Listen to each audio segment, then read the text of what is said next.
Sejam muito bem-vindos, senhoras e senhores, mais um Ibagenscast no ar e dessa vez o primeiro Ibagenscast internacional da história. Quem fala aqui é o Manuel. Se você já é inscrito, se você não é inscrito, se inscreva no canal. Se já é inscrito, ativa as notificações, deixa o like aí que a entrevista vai ser muito bacana. Nos siga nas redes sociais, se quiser e puder contribuir com o nosso trampo via Pix. E hoje a gente tem uma convidada ilustríssima, ela que é guitarrista, ela que é alemã, toca numa banda gigantesca dos Estados Unidos. E, obviamente, eu tô falando da Jen Majura, guitarrista do Evanescence. How are you doing, Jen? Nice talking to you. I'm doing great. Thank you for having me. I'm a little bit tired because my physical body is not used to touring anymore. And after 20 months, 20 months at home on my couch, and out of a sudden everything is back, bigger than ever. It's physically challenging. So I try to do my workouts on tour every morning, eat healthy, catch as much sleep as I can, and enjoy this incredible production that we have going on here. Man, I was watching the concerts and the stage looks awesome. Wow. Man, it is a, can I say fuck on your channel? I can. It's a fucking stage leg workout. They gave me that riser. And see, my pedal board, my Line 6 Helix pedal board, and my microphone for the backing vocals is up there. But sometimes I just want to rock out and be on the stage floor together with Tim and Troy, So, and then it happens still that I underestimate the distance from floor to the riser, and you just run stairs the whole evening, like. Brrr, brrr, brrr, brrr. I have a good leg workout on this tour. Yeah. I love it so much. It's so good to be back. It's so good. How was this period of 20 months of pandemics? You released an album during these months, but how much you missed the stage? Well, to be honest, it's been I did the calculation. It's been 771 days since our last show. Days? You counted the days? Yes, I did. We played our last show in St. Petersburg in Russia on September 26th in the year 2019. And then during the pandemic, the management tried so many times to get me over to the States because we did the Kelly Clarkson show, we did the Jimmy Kimmel live stream, we did the Alice Cooper, so many things. And it was just impossible for me to come here. I mean, we're right now in Denver. We had a day off today and we'll play Denver tomorrow, followed by a couple of dates in Texas. And then for Thanksgiving, we're going to have a little short tour break. I'm going to see a friend in New York, and then we continue almost until Christmas. I think as of right now, I'm flying back home on December 19th. Back to Germany where I live. And it's just been, the whole pandemic was, we're still in it, and our COVID protocol tour policy is super, super strict. You have to stay in the tour bubble. We're being tested. We're really careful. It's different. The touring is different now, but at the same time, I feel so much love and joy, and I'm so grateful for finally being out and playing shows again and connect with the fans. You see their happy faces, and are the shows different? Because most of people are using masks, or everyone using masks. Yeah. How is it to see them singing through the mask? Well, you can see their eyes. Yeah. That's all I need. I need happy eyes, and that's really, it's a lot of our fans really respect our wish to wear the mask during the concert, which is great. And it's like I said, it's just a bit different to what we used to do. But the design of the stage, the show, the set list, finally playing those new songs. I mean, when I was in the States the last time, that was last year in February, right after NAMM show. I played the NAMM show in Anaheim for Fishman Music, and then I flew to Nashville, and we recorded the first 4 songs in the studio with our producer, Nick. And then, funny enough, everybody went to the airport and said, all right, see you next month, yada, yada, yada, bye. And then I went back to Germany, and then this happened. And it's hard because at least Amy and the boys were able to, to meet up and being super careful and you know, taking care of being tested and all that, but they were able to meet. I just couldn't even hop over the pond and make it to the States. And so we did a lot of rehearsal via, you know, video chats, and all of the live streams I've recorded at my friend's place in Cologne in a studio where I also recorded my first 2 solo albums. And yeah, it's been challenging because, you know, you have your earbuds in and you rock out and you play those songs, and then you open your eyes, and although it felt you're together with everybody, you're just alone in a giant studio room. Man. It was heartbreaking, really. It was heartbreaking. When you're playing, can you see the band in any TV? No. It's the usual way to record live streams is that Amy and the boys would gather also for the videos, like the Wasted on You video or the Better Without You video. I mean, they did a fantastic job. It looks as if I'm there, but I wasn't. I was in Cologne. And Use My Voice you recorded in Germany, right? Yes, Use My Voice and Better Without You, both at the same location in Cologne. And it's just so different because you feel connected, but at the same time you just fucking miss your friends and your band and your life. And it was just brutal. It was just brutal. And the moment when I got the flights to come here again, and we had rehearsals in Nashville, and I walked into the rehearsal space and I saw Troy. He was the first one I saw, and I was pure happiness and joy. I was like, oh, my God, I'm back! Finally, I have my family back. Yeah, it was tough, especially the writing for the new album, because you cannot write via a Zoom call or a FaceTime chat the way you would write when you're all together in one room. So most of the songs have been like recorded by Amy and the guys with Nick, and then they sent me what they recorded and I would add on top. And I remember there was this one specific song, Better Without You, where I was like, Amy, I don't know. I sent her a text and I'm like, I feel like this song is perfect the way it is. I don't want to add guitars just for the sake of, you know, royalties and songwriting credits. I don't want to do that because it's perfect the way it is right now for me. What shall I do? And she's like, sing. And I said, okay, all right, I'm singing. So this is what makes me personally very, very proud. This is the first Evanescence album with additional female vocals others than Amy's beautiful vocals. Oh, the backing vocals is yours. You not only do the backings on the shows, but you actually recorded them. And that really, it made my heart happy. Yeah, man, that's awesome. Okay, well, we'll talk way more about Evanescence, but right now I want to talk about, it starts with the bit of truth. Recently, you've posted in your Instagram a video of the great Brazilian drummer Achilles Priester playing one of your songs, Broken Piece of Shine, which is the second song, but the first song of the album. And I don't know if you know, during the pandemics, Achilles did a lot of collaboration with Brazilian musicians, and he covered Going Under. And I saw it. I saw it, and I was texting the singer. I'm like, you did amazing. It's so cool. And yeah. So and I love the Broken Piece of Shine because I think Achilles is one hell of a drummer. He's super talented and he's got like timing that is insane and punch, and I just thought of him when I, you know, there was another drummer, Kyle Hughes. He plays in the Marco Mendoza band.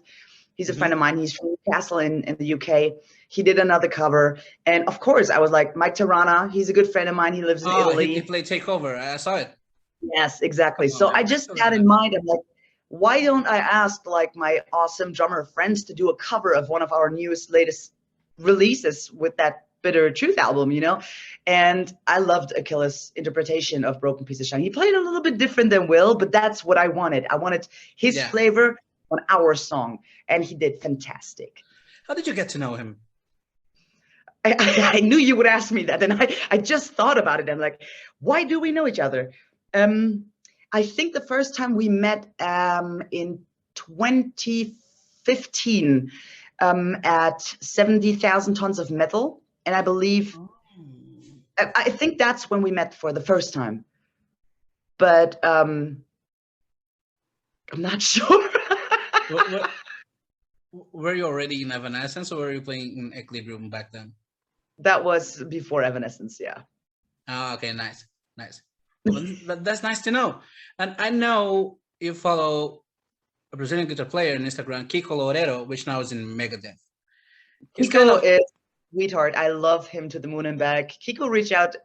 Actually, Kiko with Megadeth and I believe Five Finger Death Punch was the last concert that I saw before the whole world shut down. And Kiko sent me a text and he's like, "Hey, did you want to come and see the show?" And I'm like, "Oh yeah." So we hung out a little bit after the show. You know, we're Ibanez buddies, so he has a Ibanez beautiful mates. signature guitar, and yeah. So I'm friends with Kiko, and he's extraordinarily talented and such a sweet person. Really, I love him to the moon and back. Man, especially Kiko, I play guitar. Uh, Since he's famous in Brazil. Actually, Achilles is really famous because of a band named Angra. I know. Do you know Angra? Of course I know. I mean, Angra is like one of those bands where you know, when you live with the European metal scene is very small. You know, everybody knows everybody.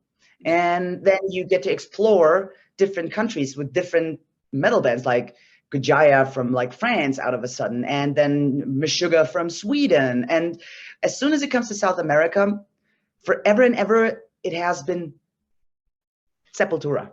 Forever and ever. And then out of a sudden, it was like, wait a minute, there's this band called Angra. And I listened to their stuff and I loved it. I am a giant Angra fan, like awesome music. I love their music. Really? Yeah. Oh man, this is great. But what got me interested on playing guitar was watching Angra Kiko. back in 1999. Their first formation, I saw them. I was just a kid, and that was like one of their last shows with that formation. They break up. Only Kiko and Rafael, the guitar players, remain in the band, and they released an album after this called Rebirth, with a new formation that featured Achilles. And this album is amazing. These two guys. I know. It's killer. It's a great album.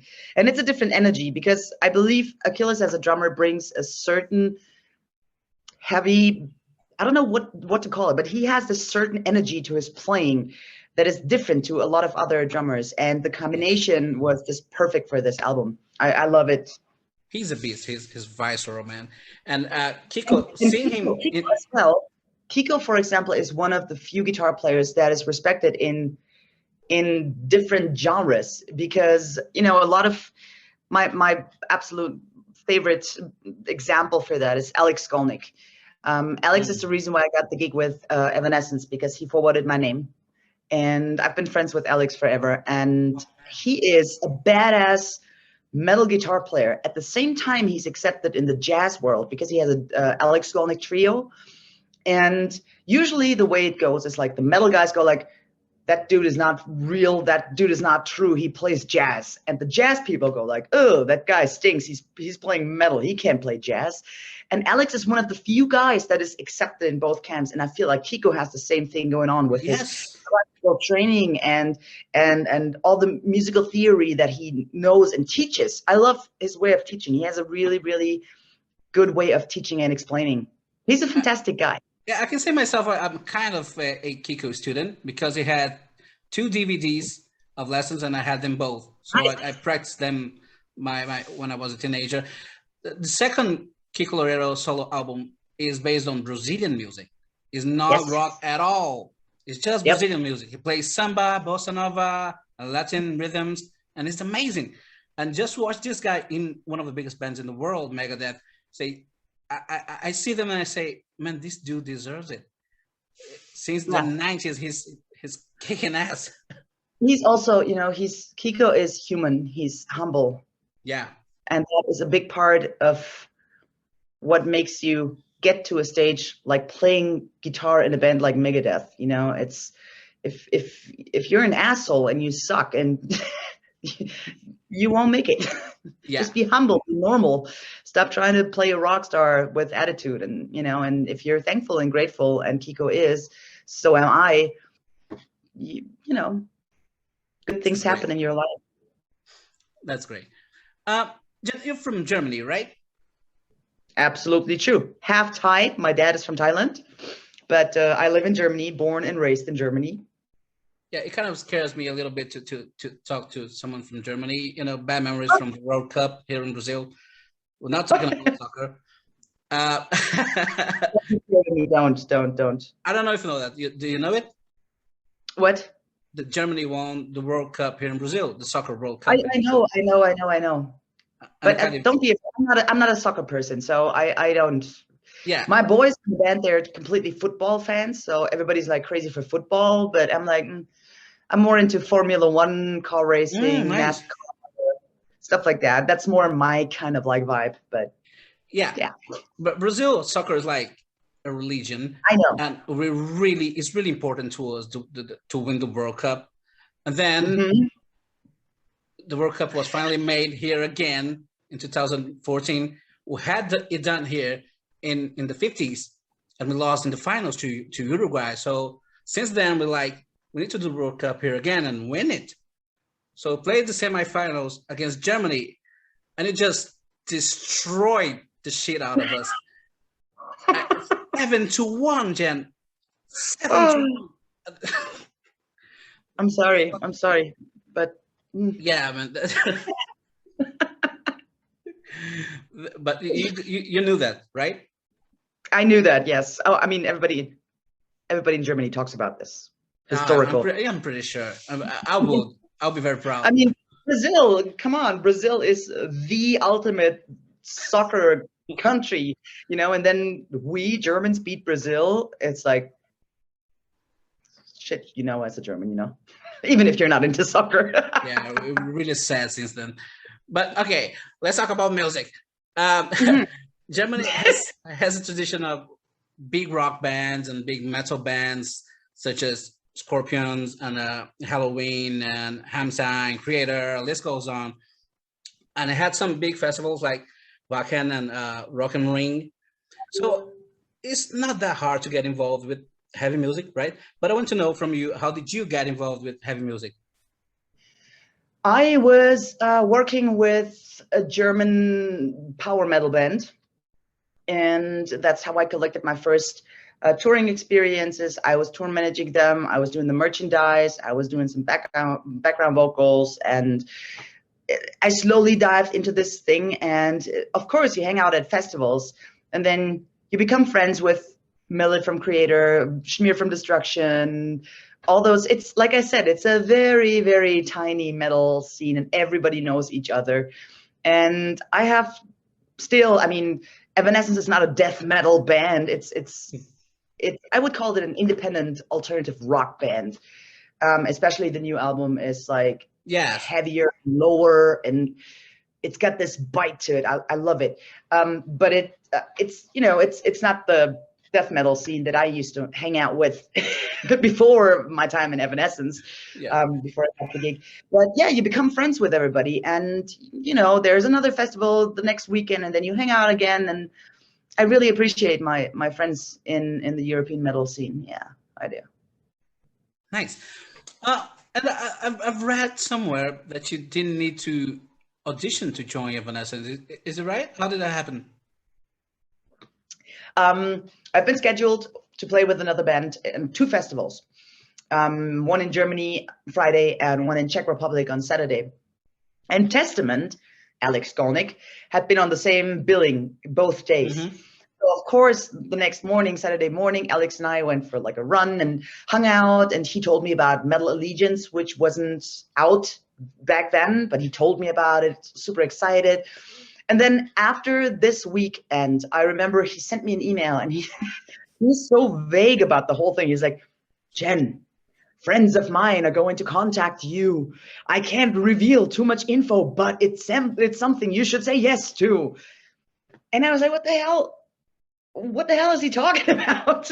And then, of course, 2 days later, I received the email from the Evanescence management when they asked me if I would kindly consider joining the band. And I didn't even finish reading the email. Honestly, I start reading and I'm like, answer, yes, send. And then I continued to read the email. And then I believe the next evening I was on the phone with Amy. She called me and we talked for a little bit. And it was all so fast. Like 4 days later, I was on a plane flying to New York City, and I hung out with Amy for 3 days. And I asked her, I'm like, hey, do you want me to bring my guitar? Do you want to go into a rehearsal space and audition? It's like, nah, girl, I know that you can play. I saw tons of videos of you, so let's just hang out. And that's what we did. We went for long walks. We went for lunch, for dinner, went to music stores, went shopping, went to a concert, you know, just hang out on a human level, just to get to know each other. Because I like to quote Rob Zombie from the movie Hired Gun. It is easy to replace a band member when it's just about the craft of the instrument, you know, your skills. Because the planet is staffed with fantastic musicians and fantastic guitar players. But then you got to find somebody who's got the cool, who's committed to that lifestyle, who's okay with being away from home for 2-3 months. You know, not everybody is made material for that. So that shrinks the list down to like few less people. And then here comes the biggest challenge. You have to find somebody for your tour band family that you can actually be around with 24/7. Because if you think about it, the show is just 90 minutes long. What about the other, right? What about the other 22 and a half hours every day on tour? You have to get along. You have to be like on the same page with people. And Amy and I realized that within, I don't know, first day, at least for me, first day, we laughed about the same things. We have the same, our dads are both in music, you know, there's so many similarities. And I just really, I'm grateful that she became one of my dearest friends. And I'm so forever grateful that she found me and brought me to her band. Oh man, this is great. And of course, when you joined the band, you already had some experience with rock bands and metal bands and having fans.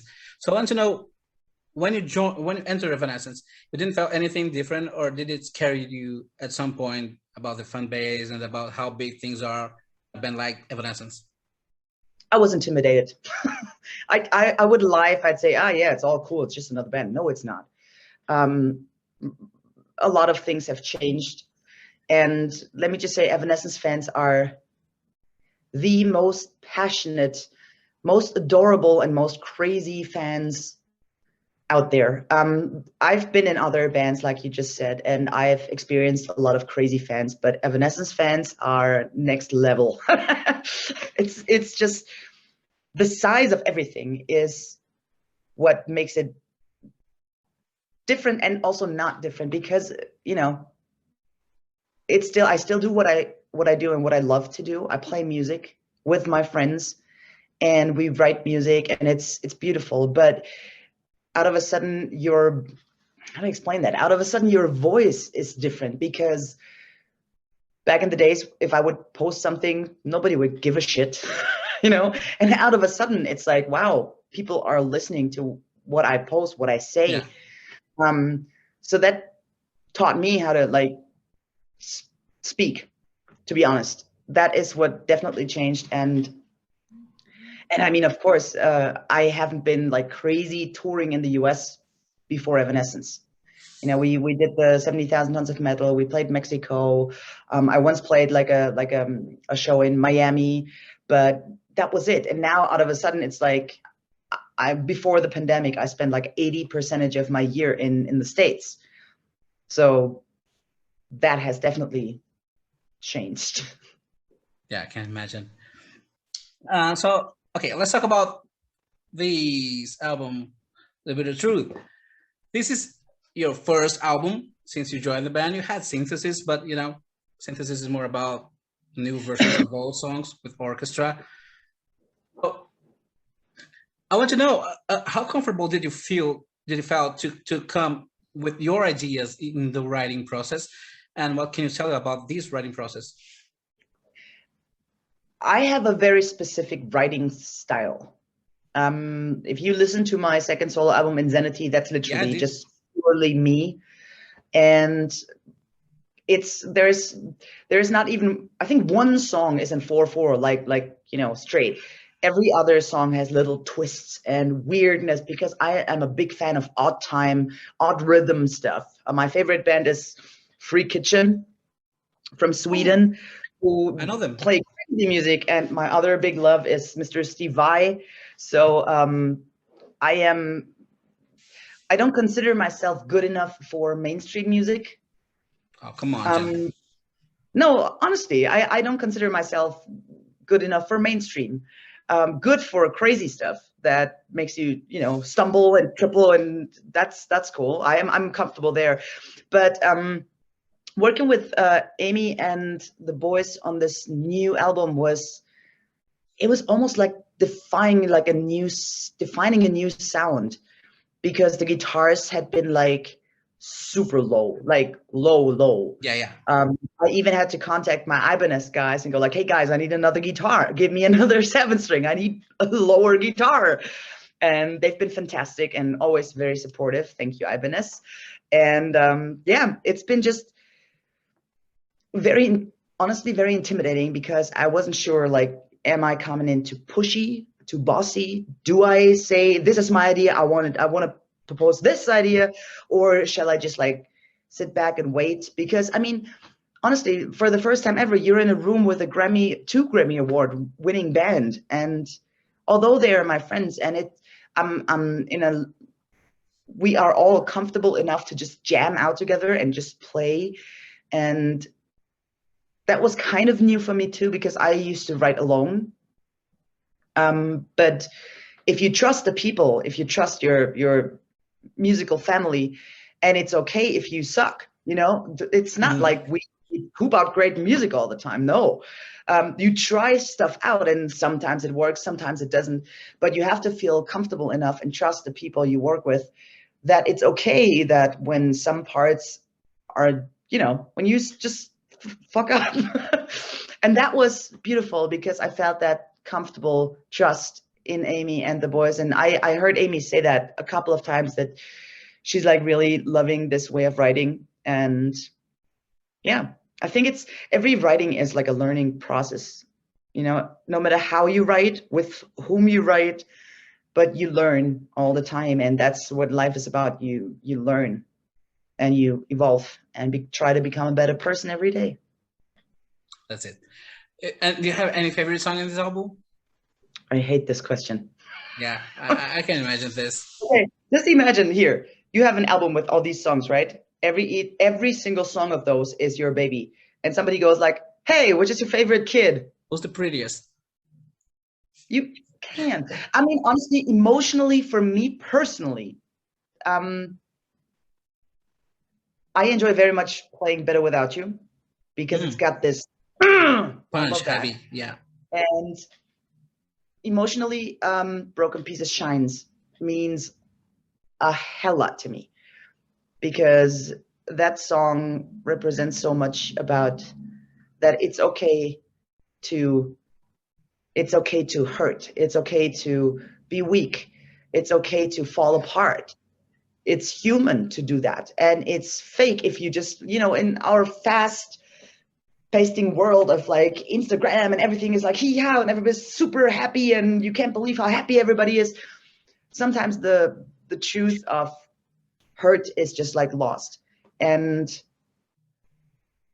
Broken Pieces Shine is a song that she wrote literally about the fact that even though you hurt, even though you're broken, even though you have broken pieces, let them shine, because it's part of you, it's part of being human, and grow bigger out of that. And I love that message. Really, it's one of the bigger songs for me on the album.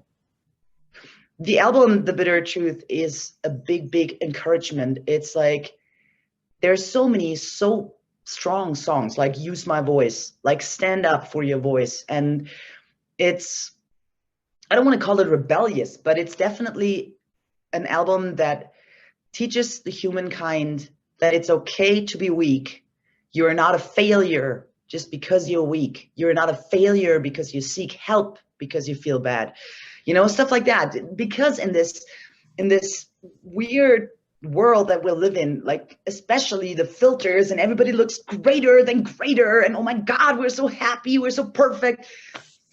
The world needed a reminder to realize that it's okay to be human. I have eye bags right now. I'm tired, but it's okay. You know, that's because I'm a human. You know, I could put like on a super filter and be like shiny and all, but I vote for be real, definitely. That's it. And that's totally a big message of our album. And it absolutely reflects on the music, right? Yeah. The music is what the person is. Exactly. This is the first Evanescence album in over 10 years, right? Do you think it will take that much time for the band to release its next album? Did the band have this conversation already, or is something that you don't think right now? I do not know the answer to this question. But if you ask me if I would hope for a next album release within the next 4 or 5 years, definitely. I vote for yes. Okay, see this, Emmy. Prior to Evanescence, you have played in some bands like nosso, right? And also, is that right? CONTATO. I fucked up, I think. I always laugh when anybody not German tries to pronounce that name. CONTATO. Germans, that name is hard. CONTATO. I saw you playing, I think, on Wacken. And the singer in this band is very funny. He's really crazy. Well, I'm going to talk about CONTATO, which is a very humoristic German social or society criticizing band. It's if you understand their lyrics, it's very their lyric is very humorous, but always with a very hard to explain. Always with a very serious background. You know, it teaches us that the humankind exists of a lot of bullshit talkers. You know, yeah. it's like yeah, it makes sense. It's criticizing, but it's funny in a cool way. And I've always loved that about CONTATO. And I'm till this very day, I'm very good friends with the singer. And whenever I'm in Berlin, I make sure I'm just at least meet up for a coffee, you know. And the keyboard player, he's a good friend too. And that was, yeah, CONTATO is a very demanding, cool band. And I'm still friends with the guys.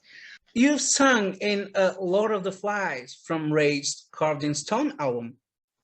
Did you always enjoy singing, and how did you develop your singing through the years? I mean, I've been always a singer, and when I got the gig with Evanescence, most people didn't even know that I was a singer as well, because it's not that, you know, you have guitar players who can do some backing vocals, but I mean, come on, I sang my entire solo albums and everything, and I'm a singer as well. And when the pandemic started, I started the 1-minute jams on my YouTube channel, which went through the rooftop. That was crazy. I mean, I had fantastic people with me. It was a weekly thing, 1.5 minutes of any 80s pop song. If you go to my YouTube, you can find the playlist 1-minute jams, and you've got insane talents right there, like Gus G, Mike Portnoy, Billy Sheehan, Mike Tirana, Ron Bumblefoot Thal, Jennifer Batten, Joel Hoekstra from Whitesnake, Nico McBrain from Iron Maiden. I mean, it was mind blowing, and that was the first time when people actually realized that I'm singing. You know, everybody was like, "Oh, the new guitar player in Evanescence, she does a little bit of backing vocals because she's a female." No, I'm a singer, and I got nice comments about my vocals. So I recently now started to learn how to like do death growls. Really? I mean, I try. I still think that I sound like a road-killed squirrel. I was always doing that for fun, but I want to like really dive into it and learn how to really do it without hurting my voice. I was asking Elisa from Arch Enemy about it. Arch Enemy, and maybe she will give me a lesson. No, I don't know if you know, but you mentioned Elisa. Elisa sung in the last Angra's album. I know. It's a great song. She's amazing, and she's a sweet friend, and I love her.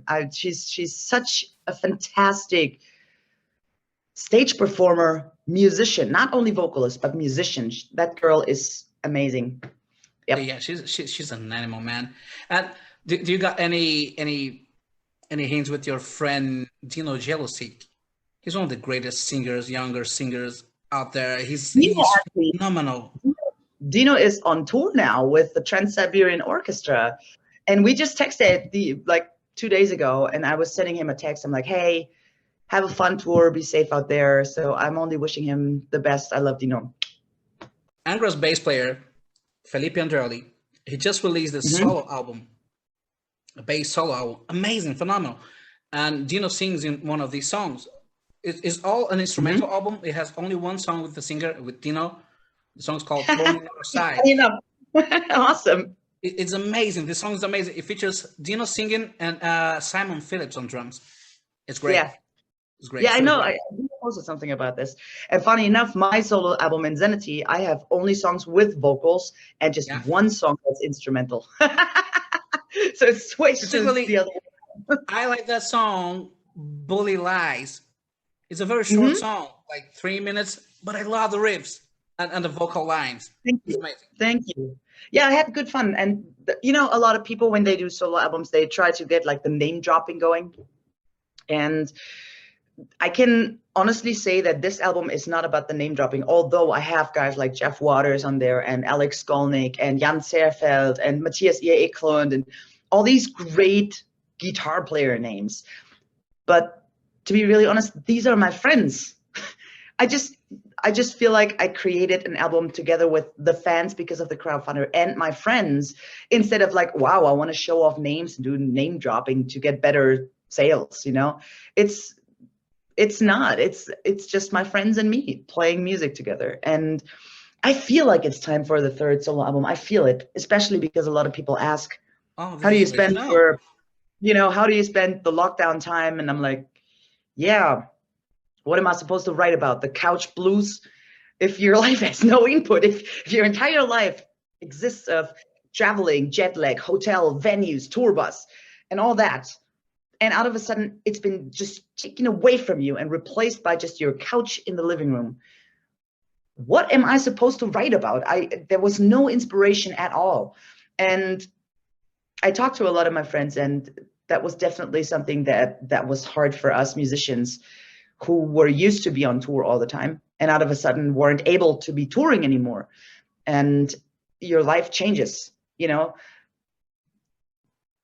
So many times I was busy on tour and I said to myself, oh man, I wish I had more time and I could practice and write music, but I don't have the time.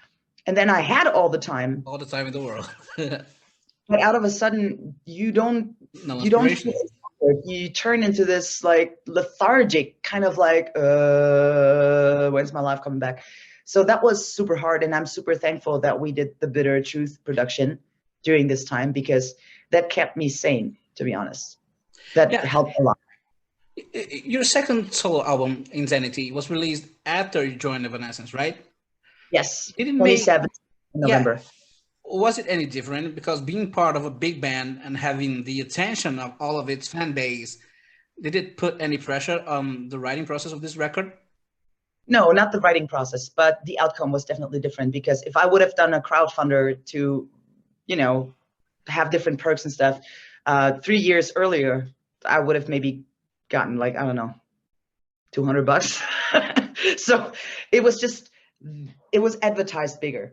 And that was because I had the exposure through Evanescence, which was amazing. And I remember the one day I had my friend Stefan from back in the days, Ibanez in Germany. He helped me to set everything up and the different perks. And because the moment when I was supposed to ship out all the CDs and the different packages, I was on tour in the States and I couldn't do it.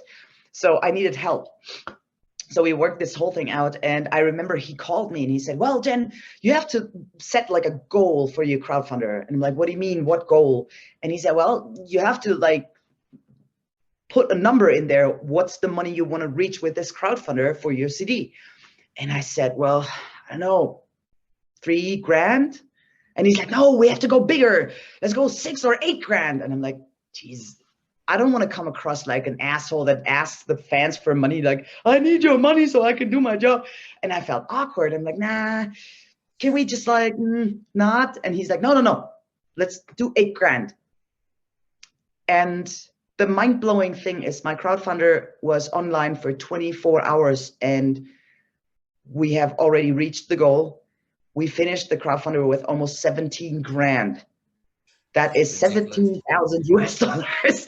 And that opened up a whole different perspective of new possibilities, because I put a lot of love into the artwork, the actual artwork of the booklet, the design, like the digi booklet with you know, some glossy parts and matte parts. This album is just purely me, and I'm so proud, because usually when you do like an album, at least on my first album, it was like that. And I was like, I'm proud, yes, it's great, but this one song, this one part, oh, that one note, I could have done better. And you always have the feeling of, I could have done better. And for Insanity, this is the first piece of work in my life where I'm like, this is flawless. It's flawless, my soul, right there. Exactly. And I'm very happy. Yeah. Well, it is a great album, man. It is a great album. Thank you. So let's go back to The Bitter Truth. In The Bitter Truth, the band has spoken a lot about social issues. And especially, as you said, use my voice. Is this something that you personally think about? It's important to use Evanescence's voice to speak about social issues and speak to the masses, or it doesn't make any difference to you? I love Amy for being the experienced and strong woman that she is. And if you have a voice that is heard by a lot of people worldwide, it's a smart thing to use it in a correct way. When it comes to politics, I personally try to stay a little bit, not stay out, but stay neutral, because it's always like dividing crowds, you know. And I and my entire social media presence, I try to share good vibes and inspire people and motivate people to be focusing on their positive energies and become better, instead of like posting an opinion and dividing them. And if you think about it, use my voice is encouraging people to use their voice. Just whatever your voice is, use it. Right? It's like stand up for your belief and your thoughts and your opinion. And that is encouraging humankind to just speak up instead of like standing still there in the dark. And I believe that this is a very, very important message, because a lot of people seem to be very tired and quiet and forgot about the fact that they matter too, because every human matters. There's no difference. Even when we're on, you know, it's like when we're on tour, I always say like Evanescence is this giant, beautiful bubble of people. It's not, here's the artist, here's the crew. It's not like that in our tour bubble, because what would I be without my guitar tech, Tyler? Yeah. You know, what kind of job would my guitar tech have without me being the artist? So I don't make a difference in between artist and crew. We're all together in this. And it doesn't matter if you're, you know, female, male, transgender, gay, straight, it doesn't matter. We're all just humans, and I don't make any difference in between humans, because we're all humans walking planet Earth. Right? What was the question? Jeez. It was exactly about this. How important you think is I do okay, yeah. social issues. That was a great answer, Jen. About your singing, having someone having someone like Emily in your band, does it help you to develop as a singer? I enjoy singing with Amy. I especially enjoyed it during the synthesis era when we toured with orchestra, because we didn't have any, you know, Pro Tools programmed tracks and stuff. It was all live and 2 people singing. Amy, Lee, and me. And I remember it when we started, I sang way less than at the end of this entire tour cycle, because she would go like, hey, are you singing on this song? Can you add some vocals here? And in the beginning, she would tell me what to sing. And one of my most favorite moments, just like standing after a sound check at the grand piano with her and just like going through melodies and singing together, you know, her playing the piano. And she is a outstanding, fantastic vocalist, really. That lady has control over her vocal pipes like crazy. And I learned a lot from her. And I also learned how to merge my backing vocals exactly with her, especially during the synthesis part, because I would watch her. I'm behind her, and I watch her breathe and her body moving. Like, how is she inhaling? How is she gonna attempt this next part of the song? Mm-hmm. And I would like put my vocals and make hers, like thicken them up from underneath without like slamming them down or anything. And I mean, that's impossible with Amy's vocal pipes, but it just taught me a lot, the synthesis tour. And right now it's like, she said to me during rehearsal, she was like, well, Jen, I love you when you sing, and just like sing as much as you want. I want you to sing as much as you can. And I'm like, okay, great. And I love it. I love it. I really love it. Especially my favorite vocal moment on this tour right now that we do with Hailstorm is the beginning of Wasted on You, because we have Amy's on the riser with her keyboards, and I'm on the other riser, and we have cross lights, and both are highlighted, and we start singing the intro for Wasted on You, and it's just us two and her on the piano. It's just beautiful. That's my favorite vocal moment on this tour. Oh, this is great. Do you have any intention? Of course, you sing in your solo albums, and you sing in Something on 11, which is a project we'll talk soon. But do you have any intention of recording an album and only sing on it, not playing anything, just sing, just as a singer? Ah, got you. What kind of question is that? No, that was not a bad connection. That was me thinking. I never thought about that. Okay, when you ask me that question right now, I don't think so, because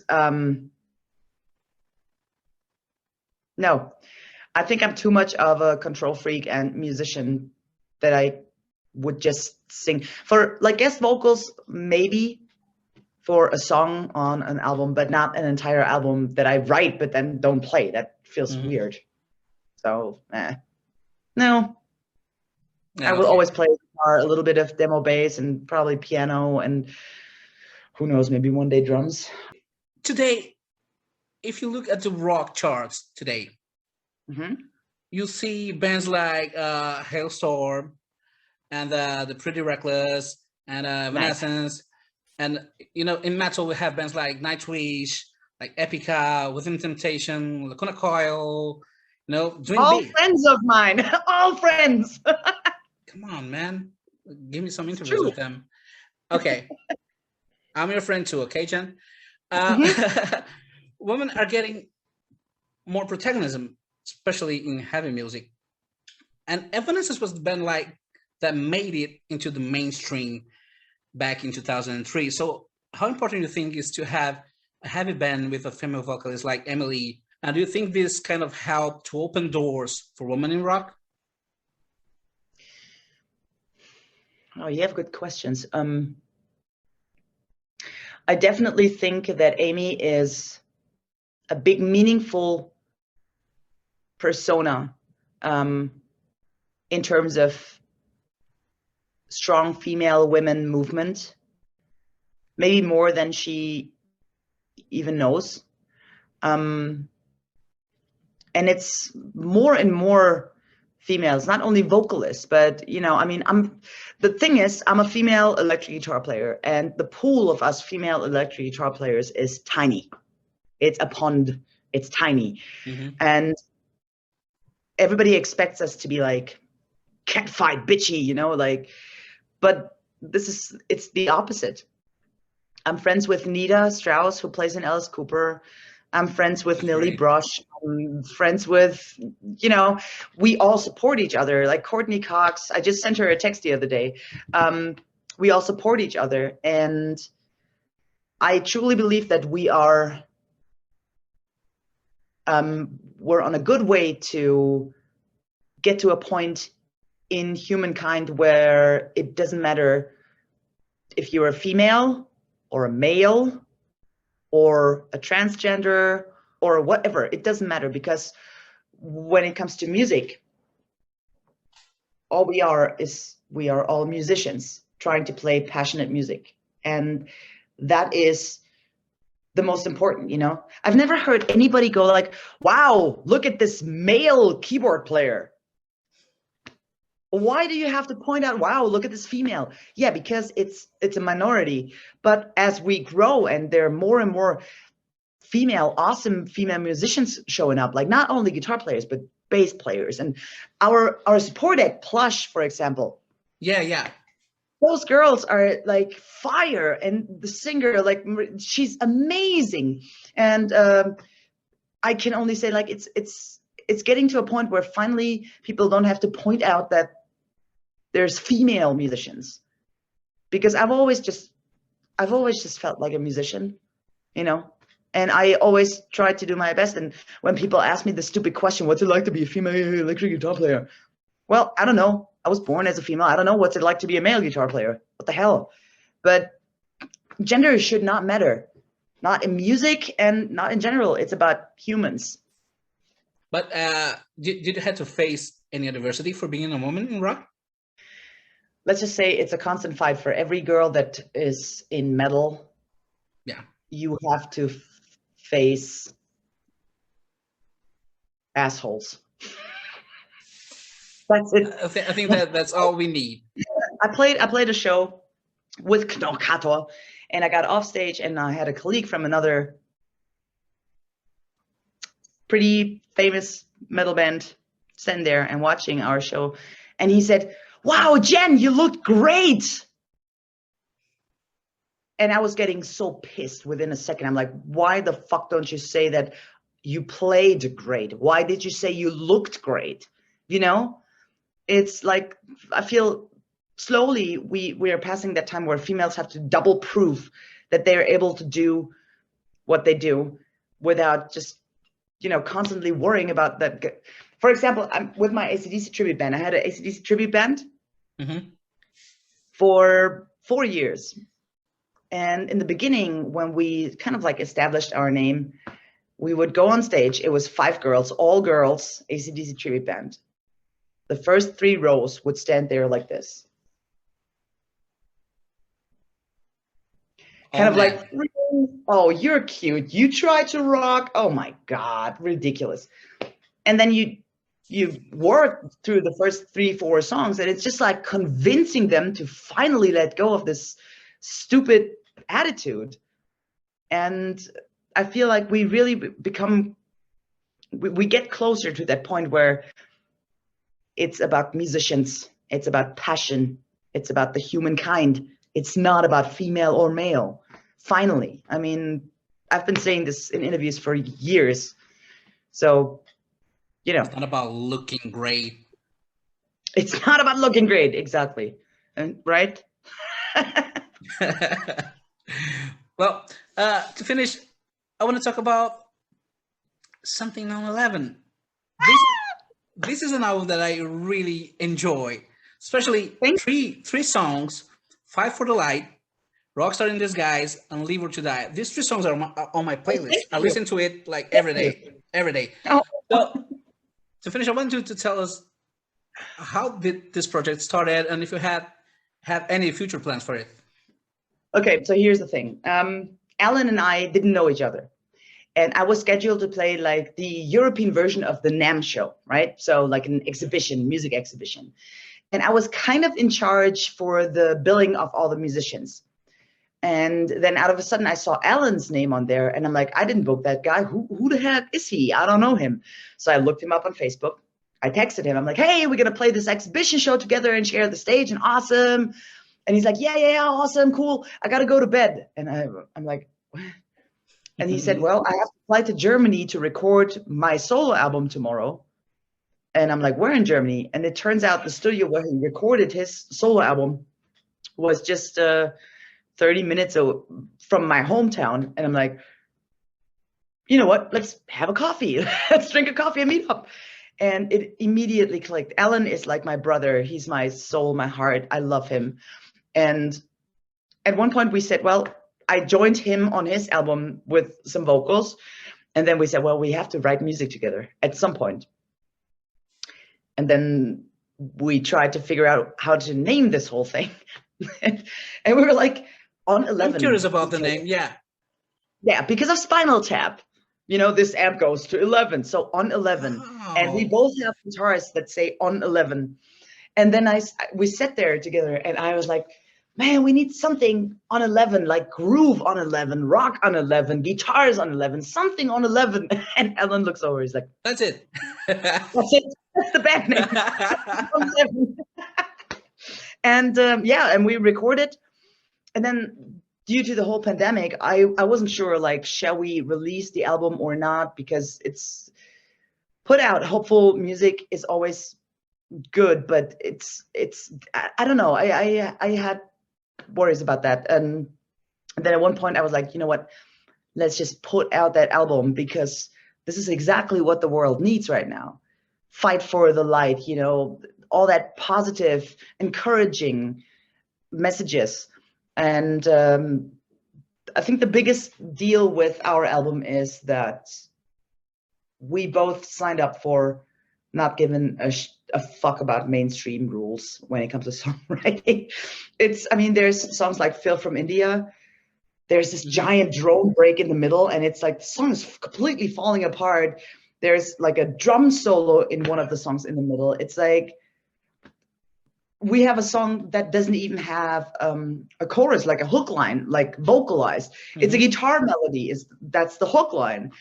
And I was just like talking to Ellen that we should create for the sake of musical creation instead of trying to please heavy airplay and mainstream rules when it comes to like song length, song structure, all that kind of stuff that you have to think about when you do mainstream music. And